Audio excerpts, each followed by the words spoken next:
Vážené sestry, bratři, přátelé, milí hosté, vítám vás při oslavě 110.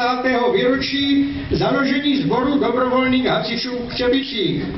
Zvláště vítám zastupitele obce a pana starostu Hlaváčka Františka.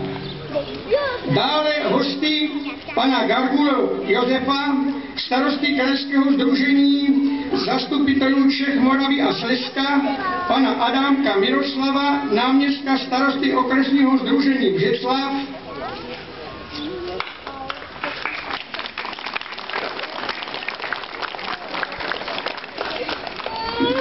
sbor dobrovolných hasičů Hrušovany, sbor dobrovolných hasičů Klobouky, sbor dobrovolných hasičů Strachotín, sbor dobrovolných hasičů Bručina, sbor dobrovolných hasičů Židochovice, sbor dobrovolných hasičů Přísnodice, sbor dobrovolných hasičů Nosislav, sbor dobrovolných hasičů Pouzdřany, sbor dobrovolných hasičů Velké Němčice, sbor dobrovolných hasičů Tvrdonice a sbor dobrovolných hasičů Danholec. Všechny vás tu u nás vítám.